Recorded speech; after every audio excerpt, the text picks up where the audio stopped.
불행한 가정들도 있지요. 불행한 가정은요, 항상 불평, 불만이 가득한 사람들이 모인 곳입니다. 불행한 가정은요, 밖에서 기분 나쁜 일이 있거든 집에 와 아내와 자식에게 푸는 가정이죠. 불행한 가정은 돈이라는 건 쓰라고 있는 것, 실컷 쓰고나 죽자 하는 가정입니다. 불행한 가정은 지금이 항상 최악이다는 강박관념 속에 한숨만 쉬고 있는 가정이죠. 불행한 가정은 교회 다닐 시간이 있거든 잠이나 자 임마 자식들을 교회 안 보내는 가정입니다. 불행한 가정은 여자란 팽이처럼 때려야 잘 돈다고 사흘에 한 번씩 괴롭히는 가정입니다. 불행한 가정은 미래는 공상으로 즐기고 과거 속에 자신을 파묻고 사는 가정이죠. 불행한 가정은 남 눈치 볼 거 있어 나만 위해 모두를 희생시켜 하는 가정입니다.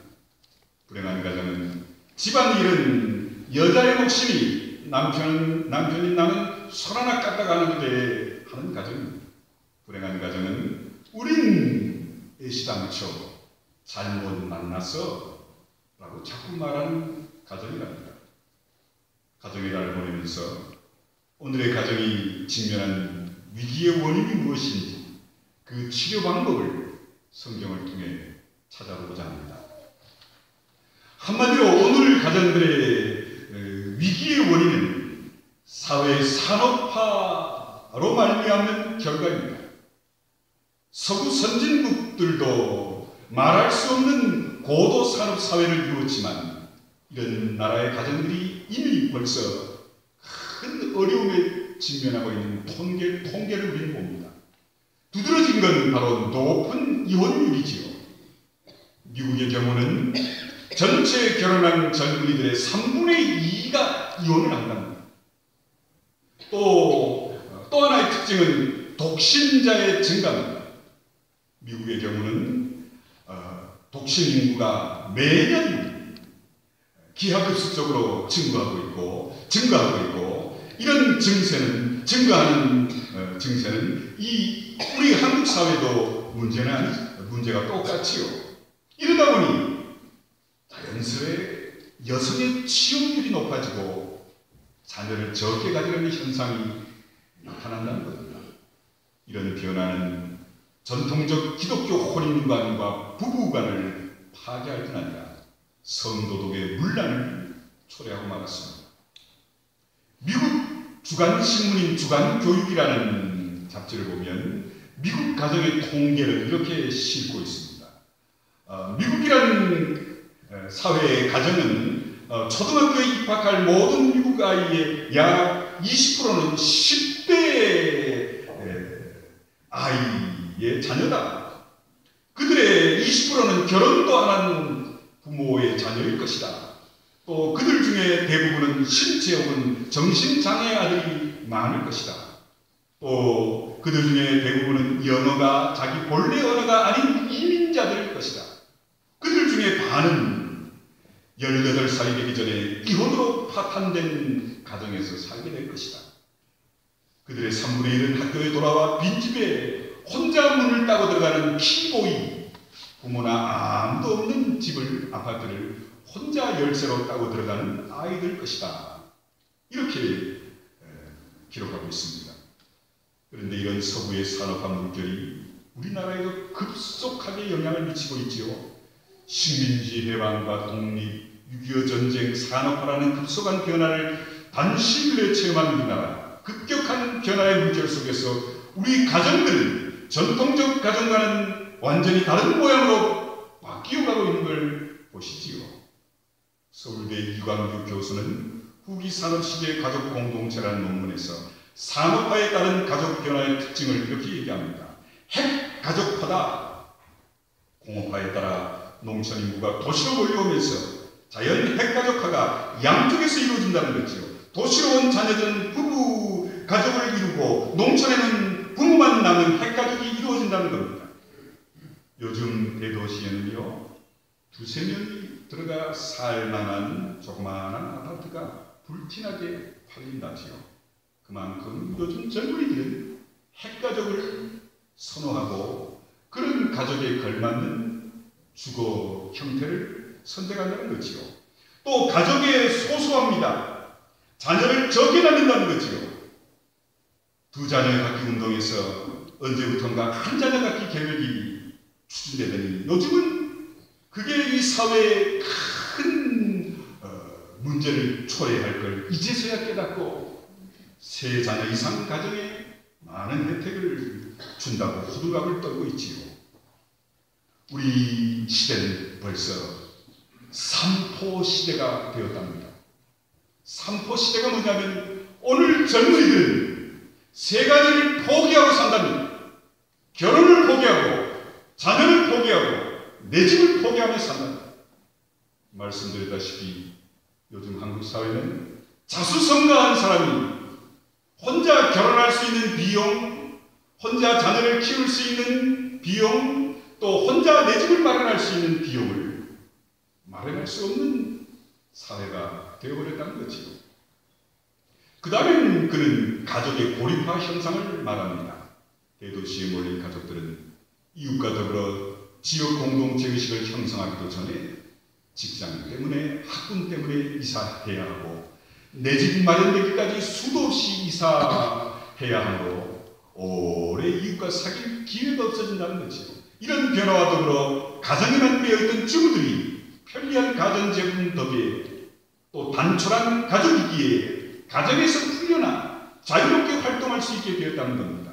그래서 가정주부도 이제 집에만 있지 않고 생산적 활동에 참가하게 되므로 키보이, 열쇠 아동들이 많이 늘어난 것이 우리 한국 사회 아닙니까? 치용 여성이 증가하고 맞벌이 부부가 증가하고 만혼이 유행하고 독신자가 증가하며 편모, 미혼모 등이 늘어납니다. 이런 변화의 물결 속에서 가정들은 이제 쉽게 깨질 위험을 안고 있지요. 우리나라에도 이혼율이 늘고 있고 생명의 전화 같은 상담 전화가 성행하는 현상을 보면서 가정의 문제가 심각해지고 있다는 걸 봅니다. 이광규 교수는 다음과 같이 서양 문명의 위기를 지적합니다. 개인을 상징 체계의 핵심으로 하는 서구 문명은 이성 존중에서 과학적 사고를 발전시켰고 이것은 현대 기계 문명이 필요한 기술을 발전시켰다. 이런 과정에서 인간 존엄성은 개인주의화했고 극심한 경쟁 속에 고립화한 개인이 정서적 귀속 의식을 표방하는 가족의 귀결을 하려 하지 않고 복지 제도를 표방하는 국가에 의존하려 하므로 기독교적 윤리 체계에서 이탈했고 이로 인해 서구가 구축한 문명의 기초가 흔들리게 된 것이다 라고 평가합니다. 그러면서 이광규 교수는 기독교적 성윤리가 파괴되어 남녀관계가 문란해지고 생명을 창조하는 성은 쾌락의 도구로 전락했고 태어나는 자녀들을 자신의 인생의 장애물로 인식되어 결과 인간 생명의 존엄성은 여지없이 말살되고 말았다 지적합니다. 이건 단순히 가정의 파괴뿐 아니라 서구 문명의 몰락의 위기를 가져올 것이다 조심스럽게 평가합니다. 이런 서구 문명의 몰락의 전철을 뒤늦게 공업화와 현대화의 박차를 가한 우리나라도 지금 그대로 밟고 있다는 건 큰 문제지요. 다행스럽게도요, 동양은 전통적으로 강력한 가족 위주의 문화를 형성해왔기에 개인 위주의 문화를 가진 서양과는 조금 다르답니다. 아직도 제사를 중요시 여기고 명절이 되면 가족 찾아 민족 대이동이 이루어지는 모습에서 가족 위주의 문화가 아직은 이 사회에는 존재한다는 거죠. 서양은 지금 동양의 이런 가족 위주의 문화를 배워야 한다 소리 높인답니다. 지금 전 세계는 또 다른 변화의 물결을 맞고 있지요. 미래학자인 엘빈 토플러가 제3의 물결이라면서 탈공업화, 탈근대화가 우리도 모르게 서서히 진행되고 있다지요. 이런 새로운 변화의 물결 속에서 사회제도도 변할 수밖에 없는 겁니다. 그때는 가정의 중요성이 더 부각될 것이라는 것이 하나같이 미래학자들의 예측입니다. 후기 현대 사회에서는 사람들이 생산활동보다는 여가활동에 소모하는 시간이 많아지고 무엇보다도 컴퓨터를 비롯한 정보산업의 눈부신 딸로 가정이 직장이 되기에 가족의 중요성이 더해질 것이며 가족이 생활의 중심이 될 거라 판단합니다. 그래서 이런 변화의 시대에 동양의 가족 위주의 문화가 새롭게 그 가치를 평가받고 새롭게 조명되어야 한다 말하지요. 이광규 교수는 그의 논문에서 다음과 같이 말합니다. 동양의 전통적인 가족 중심적 삶으로부터 자녀를 위하는 정신을 답습하고 무엇보다 중요한 개인의 이기심을 한 발 양보해 결혼 생활에서 도덕적 순수성을 유지하고 가족이라는 집단을 개인보다 위에 두어 가족으로 하여금 질서 유지를 위한 사회적 강제력을 행사하게 하며 개인은 자신의 본능을 스스로 구속하는 도덕적 개인주의를 발전시킴으로써만이 우리는 근대사회 후기에 잃어버렸던 인간성을 회복할 수 있을 것이다 얘기합니다.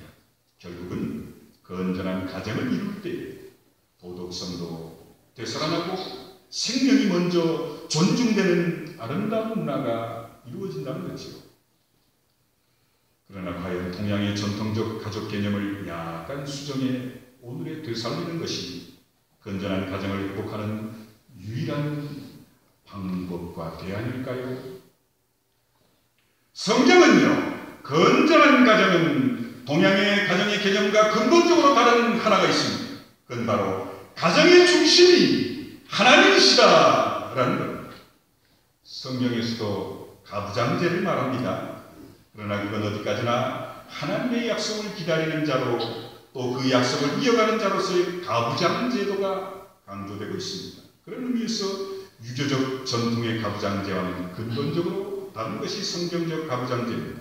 시편 128편은 하나님을 경외하는 가정의 행복을 노래합니다. 1절에 여호와를 경외하며 그의 길을 걷는 자마다 복이 있도다. 3절 4절에서 내 집 안방에 있는 내 아내는 결실한 포도나무와 같으며 내 식탁에 둘러앉은 자식들은 어린 감람나무 같다. 여호와를 경외하는 자는 이같이 복을 얻으리로다 했습니다. 하나님을 경외하는 가정이 행복한 가정, 그런 가정의 자손들이 하나님의 복을 누리게 된다는 말씀이지요. 신약 성경에서도 마찬가지입니다. 사도 바울은 가족 간의 관계를 모두 예수 그리스도 안에서 재정립할 걸 강조합니다. 그래서 바울은 주 안에서 부모를 공경하라, 주 안에서를 강조하죠. 이 말은 부모와 자식 간의 관계는 하나님과 인간과의 관계와 똑같다는 말이지요. 하나님을 공경하듯 부모를 공경하라는 말씀입니다. 부부 간의 관계도 예수 그리스도와 교회의 관계를 표현합니다. 아내는 주님께 순종하듯 남편에게 순종하라 했고, 남편은 예수 그리스도께서 교회를 사랑하셔서 자기를 내주신 것 같이 아내를 사랑하라 했습니다. 성경은 가부장제를 말하지만 이것은 권위와 힘으로 가정을 지배하는 자로서의 가부장이 아니라 오히려 섬김과 희생을 바탕으로 한 책임적 가부장을 말하고 있습니다. 이런 점에서 겉모양으로는 동양의 가부장적 가정이나 같아 보이지만 근본적으로는 다르지요. 남녀 유별, 장유서에 의해 지탱되어 온 유교적 가정 개념은 기독교적 개념과는 다릅니다. 유교의 사상은 결국 권위주의적인데 반해 기독교의 사상은 높고자 하는 자는 먼저 섬기며 희생하는 자가 되어야 한다는 평등주의, 사랑을 말하고 있는 거지요. 예수님이 교회의 머리가 되신 건 순전히 그의 성육신과 십자가의 희생에 의해 된 것이기에 거기에는 권위주의란 없지요. 마찬가지로 남편이 아내의 머리가 되지만 그건 어디까지나 철저한 봉사와 희생에 의해서 이루어지는 질서임을 성경은 말씀합니다. 부모가 자녀의 대함에 있어서도 주님의 교훈과 훈계로 하라 하셨습니다. 철저하게 하나님 중심의 가정, 하나님 중심의 가정 교육이 되어야 한다 말씀하셨습니다. 서양 문명이 히브리적 전통보다는 헬라적 전통을 따르는 결과로 문명의 발전을 가져왔지만 개인주의를 낳고 말았죠. 원래 히브리적 전통에서는 개인보다는 공동체가 우선이었습니다. 그 중에서도 가족 공동체는 히브리적 개념에서는 참 중요하죠. 민족 공동체도 결국은 하나님의 가족 공동체와 다를 바 없었고, 기독교 신앙이 있었어도 하나님의 나라는 결국 가족 공동체의 유형을 가진 모습입니다. 하나님은 아버지가 되시고 그의 아들인 예수 그리스도 안에서 우리는 모두가 하나님의 자녀가 되는 거 아닙니까? 그러므로 이 땅에서의 가족 공동체야말로 하나님 나라를 훈련하는 가장 좋은 단위가 된다는 것이지요. 그런데 산업화에 따른 현대 기계 문명은 이런 가정을 파괴시키고 있습니다. 그러므로 현대 문명은 조심스럽게 말해 하나님의 나라를 거스르는 반기독교적 문명이라고 얘기할 수도 없는 겁니다. 우리는 다시 우리의 신앙 전통을 따라 가정을 올바로 세워가야 할 때입니다. 동양의 가족 개념을 완전히 신앙적으로 재해석해 주님을 중심으로 재구성하는 가정을 이루어야 합니다. 기독교적 가부장제에서 아버지의 역할은 대단한 것이었습니다. 가족 중 누구보다도 성경을 많이 읽는 아버지, 그 성경의 교훈을 자녀들에게 책임지며 가르치는 아버지, 그 정신을 따라 생활해야 할 책임이 유대적 전통, 기독교적 전통의 가정의 아버지에게 있었습니다. 동시에 예수님처럼 아내와 가족을 위해 희생하며 봉사하며 살도록 했습니다. 그래야 가부장으로서의 가정에서의 책임을 다하는 모습이 되는 것이요. 어머니와 아내의 역할 역시 본래적 자리로 돌아갈 것을 말씀합니다. 어머니와 아내로서의 여성들 역시 가정을 지키며 자녀를 양육하며 교회가 예수 그리스도에게 하듯 남편에게 순종함으로 자녀들에게 본을 보이라 말씀합니다. 가족 구성원들은 모두가 평등한 인격을 가지나 거기에 질서와 예의를 갖추라 말씀하십니다. 아내가 남편의 역할을 한다든지 남편이 아내의 역할을 한다든지 자식이 부모를 무시하고 멋대로 행하는 건 가정을 파괴하는 것. 머리는 머리의 위치가 있어야 머리의 위치에 있어야 하고 손은 손으로서의 역할만을 해야지. 이런 위치의 역할이 바뀌어지면 그 몸이 온전한 몸이라 할 수 있겠어요? 언제부턴가 서구의 개인주의의 폐해가 오늘 우리 가정을 약간 좀먹고 있습니다. 그래서 자식이 부모와 대등한 입장에 서려 하고 노부모는 돌보지 않으려고 남성들은 외도하는 일을 부끄럽게 생각하지 않고 여성들은 가정을 소비하는 경향으로 흐르고 있지요. 바른 가정교육을 받지 못한 청소년들은 불건전한 매체들을 통해 너무도 쉽게 타락에 물들고 맙니다. 결국 이런 모든 현상들이 우리 가정을 올바로 세우지 못한 책임, 전통적 가족 개념이 깨져 핵가족화됨으로 인해 고립화된 우리의 가정에서 자연적으로 발생할 수밖에 없는 문제들을 우리는 이제서야 깨닫고 고쳐보려 하지만 늦은 감이 있지요. 이제 우리는 다시 정신을 가다듬고 가정을 돌봐야 합니다. 우리 가정들이 먼저 하나님을 분명히 가정의 중심으로 모셔야 합니다. 성공하는 자의 7가지 습관이라는 책의 저자인 스티븐 코비 박사의 가족의 중요성에 대한 말에 이런 내용이 있습니다. 저는 가족 간의 유대가 주요 열쇠라고 생각합니다. 나는 9명의 자녀를 돕고 19명의 손자, 손녀가 있습니다. 우리는 정기적으로 함께 모여 가족 사명 선언서라는 것도 만들었답니다. 온 가족이 참여해 거의 1년이 걸려 만든 40단으로 된 선언서는 우리 가족의 사명은 신앙, 질서, 신뢰, 사랑, 행복, 휴식을 제공하는 가정이 되게 하고 각자가 책임있고 독립적이게 하며 사회봉사를 위해 효과적이고 상호 의존적이 되도록 기회를 제공해 주는 것입니다. 라고 가족 사명 선언서를 만들었답니다. 라고 합니다. 성도 여러분, 우리 사회가 다시금 가족의 중요성을 생각하며 가정을 올바로 세우려고 지금 노력합니다. 좀 뒤늦은 감은 있지만 우리 교회가 먼저, 성도들이 먼저 예수 그리스도를 하나님을 가정의 중심으로 모시며 하나님 중심의 가정을 새롭게 회복시켜가는 모습을 이 세상 사람들에게 보여야 할 때가 아닐까요? 이상적인 가정은요, 복잡한 세상에서 긴장하며 살던 식구들이 마음 편히 쉴 수 있는 가정입니다. 이상적인 가정은 신경질이 많고 거칠게 살던 식구들이 위로받고 응석 부릴 수 있는 시기 질투가 없는 가정입니다. 이상적 가정은 사업에 실패하고 용기를 잃었을 경우 격려와 용기를 공급받을 수 있는 곳이지요. 이상적 가정은 밖에서 실패하거나 잘못했을 때 용서하고 위로하며 반성의 기회를 주는 가정이랍니다. 이상적 가정은 찡그린 얼굴 없이 사랑과 미소가 가득한 얼굴로 생활하는 가정이지요. 이상적 가정은 식구들끼리 모여 즐거운 얘기를 나누고 정답게 노래하며 기쁨을 나누는 가정입니다.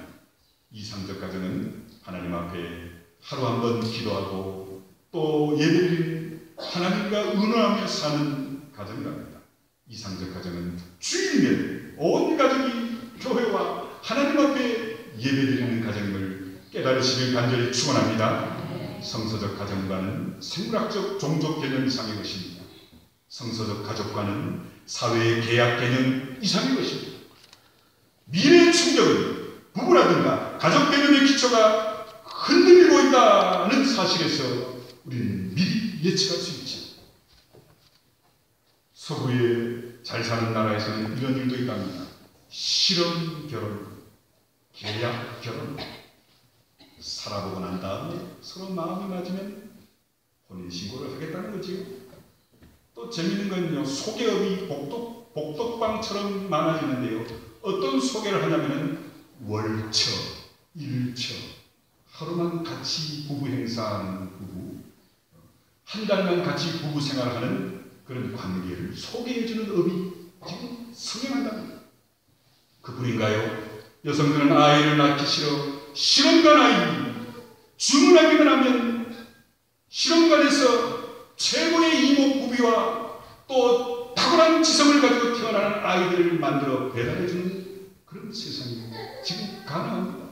동물에게는 이 실험이 성공했고요, 인간에게는 윤리적 차원에서 아무나라도들을 지금 행하지 못할 뿐이지 시험관 아이는요 지금 얼마든지 가능하다. 이건요, 이런 충격을요, 인간은 끝내 하나님 앞에서 몰락하고 말, 장난질을 하고 말 겁니다. 성도 여러분, 가정은 하나님이 만드신 겁니다. 남자와 여자를 만드시고 둘이 하나 한 몸이 되어 생육하고 번성을 하셨습니다. 가정은 교회와 교회학교 이전의 학교이며 국가나 사회보다 원천적으로 신성한 것이 가정입니다. 가정이 무너지면 이 세상에 살아나는 건 한그릇 소돔과 고모라 성이 하나님이 심판하신 원인을 가만히 보면 가정이 타락이 있습니다. 부부간에 타락이 있어, 성도덕에 타락이 있었습니다. 가정재단이 없는 가정은 영혼이 없는 육체와 답합니다. 바른 신앙에서 바른 가정이 이루어질 수 있고, 바른 가정들이 모일 때 그 교회가 하나님의 나라를 이 세상에서 올바로 세워갈 수 있는 거지. 사랑하는 성도 여러분, 신앙 안에서 가정을 제대로 세우려면 하나님께 매일 첫 시간을 기도하며 드리시길 바랍니다. 새벽에 기도하시길 바랍니다. 하나님께 그 주의 첫날을 드리시길 바랍니다. 철저히 주의를 지키십시오. 여러분의 소득의 10의 1조를 하나님 앞에 온전히 드리는 걸 자녀들 앞에 보이십시오. 무슨 결정을 하든지 먼저 하나님을 생각하는 가정 부모가 될 때 여러분들의 가정, 자녀들 하나님의 복을 넉넉히 누리며 세상에 아무리 가정이 혼탁하고 무너지고 가정을 통해 세상이 큰 충격을 받더라도 우리 기독교 인간들이 하나님 중심의 가정, 말씀 중심의 가정, 예배 중심의 가정, 기도 중심의 가정, 하나님 앞에 온전한 헌신과 봉사의 중심의 가정으로 우리 가정을 이끌어간다면 우리 교회를 통한 신앙인의 가정은 세상을 변화시켜 하나님이 기뻐하시는 귀한 사명을 온전히 감당할 줄 믿습니다. 기도하겠습니다. 고마우신 아버지 하나님, 가정의 달을 맞아 가정의 중요성을 살펴봤습니다. 아버지 하나님, 성서적 가정관과 성경적 가족관을 말씀을 통해 세워가는 오늘 우리 성도들 되게 해 주옵소서. 우리 성도들의 가정이 하나님 중심의 가정, 말씀 중심의 가정, 예배 중심의 가정, 거룩한 주의를 지키는 가정, 온전한 봉사와 헌신과 예물로 하나님 앞에 서는 귀한 가정으로 생명력 있는 가정이 되어 주변에 죽어가는 가정들을 살릴 수 있는 귀한 사명, 오늘 우리 교회와 우리 성도들의 가정이 감당케 하옵소서. 예수님의 이름으로 간절히 기도하옵나이다. 아멘.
주여 성령으로 충만케 하사 생명을 살리는 교회 되게 하시고 이제는 우리 주 예수 그리스도의 크신 은혜와 아버지 하나님의 그 크신 사랑하심과 성령의 함께하심과 교통하심이 세상의 가정들이 예수님이 없어, 말씀이 없어, 예배가 없어, 하나님을 온전히 섬기는 삶이 없어 무너지지만 우리 성도들의 가정은 하나님 중심의 가정, 말씀 중심의 가정, 예배 중심의 가정, 하나님 앞에 봉사하며 헌신하는 그런 생명력 있는 가정이 되게 하소서. 죽어가는 세상의 가정을 살리는 귀한 사명, 우리 가정이, 우리 교회가 감당케 주시옵기를 간절히 축원하옵나이다.